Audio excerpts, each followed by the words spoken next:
I lost my phone. Hello and welcome to Christy the Bookslayer. Today we're doing a May wrap-up. I went to the US, so most of the books are on my trusted Kindle, so I don't have a lot of physical books to show you, but I did read some good books. First we have the Ducktales back, which is the second book of the Lady Helen series. I read the first one right before Christmas and I really did enjoy it. The second one was published this year, and it is sort of like a historical fiction fantasy romance thing-ish. But it is like in the early 1800s.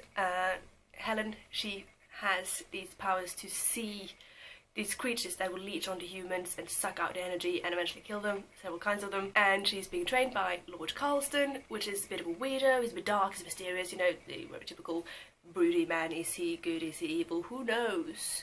The second book did sort of live up to my expectations. The only bad thing about these books is that they are very cliche, which I can handle in small doses. It's one of those books that I read and I think, why am I reading this and why am I enjoying these? And I think it's because it's so easy to read and they're so easy to get caught up in.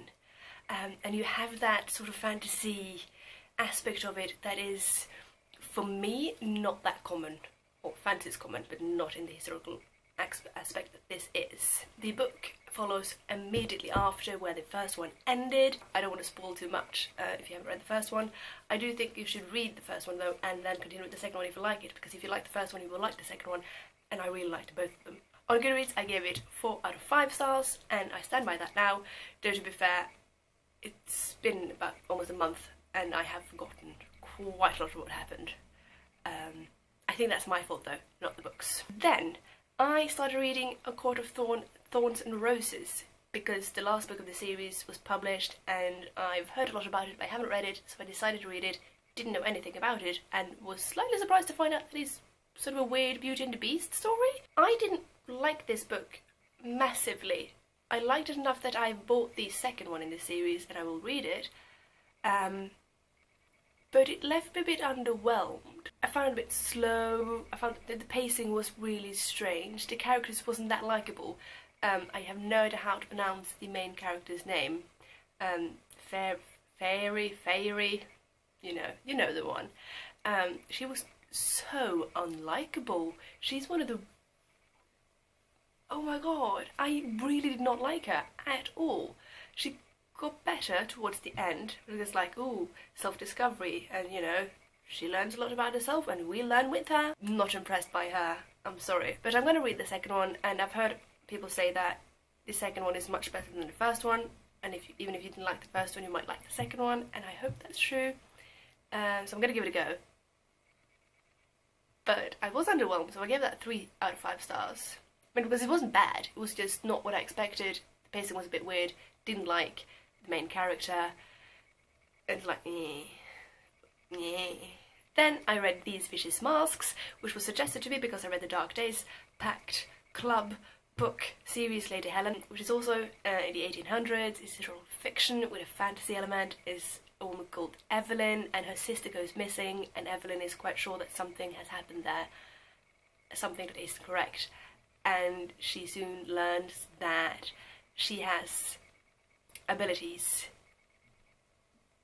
that aren't natural. Well, they are natural, aren't they, in this world? They aren't common, you know. This book is also slightly slow. The storytelling is a bit chopped up, somewhat, and the characters aren't that likeable or fully fleshed out, which is sad. I did enjoy it though, and I will read the next book in the series because it's a series, but I wasn't surprised by anything that happened, which is a shame. It was quite predictable, but the bad guys were bad and I enjoyed that. I also gave this 3 out of 5 stars on Goodreads. Then I read a book that I've heard so much about this past months. My Name is Leon by Kit de Waal. This is a book about a young boy who is put in a foster home with his baby brother. He's just a toddler. It's really sad and it's so emotional. And it's literally about him, his struggles with being in foster care and feeling abandoned and left out. He is a mixed-race child, while his half-brother is white and a toddler, and how this creates problems for him and struggles that shouldn't be necessary. It is set in London in the late 70s, early 80s. It's never really explicitly stated, but there are a lot of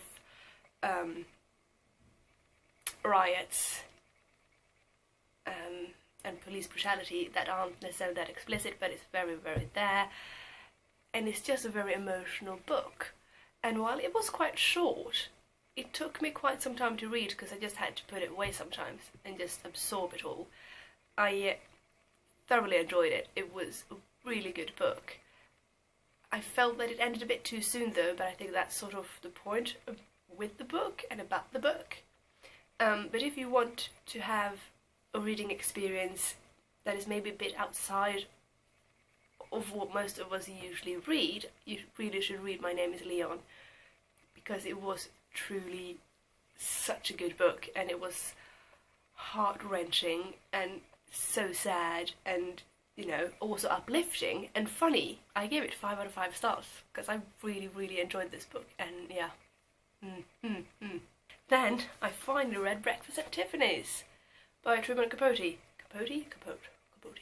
I haven't watched the film, just heard a lot about it because, you know, it's one of those books that you hear all about, you know, heard a lot about Holly Golightly and all of that jazz, and I thought it would be like a fully fleshed book, but it's actually just a short, almost a short story. It's a novella. It's 80, 90 pages.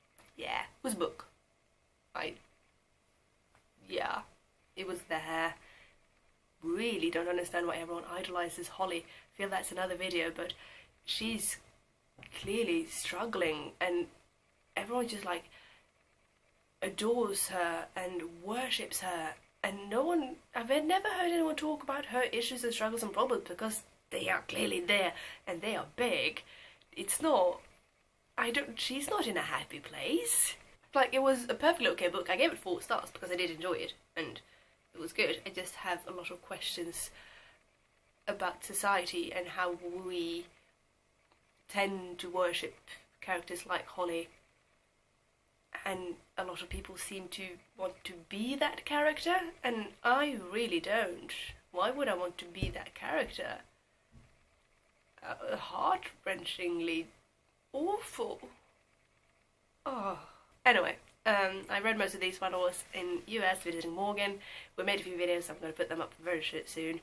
I also have quite a few good books lined up for June that I'm really excited about. If you read any of these, let me know what you felt.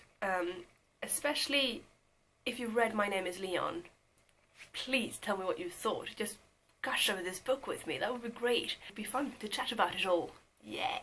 So yeah, I will talk to you later. Like and subscribe and do all the normal things you do on YouTube, and I will see you soon.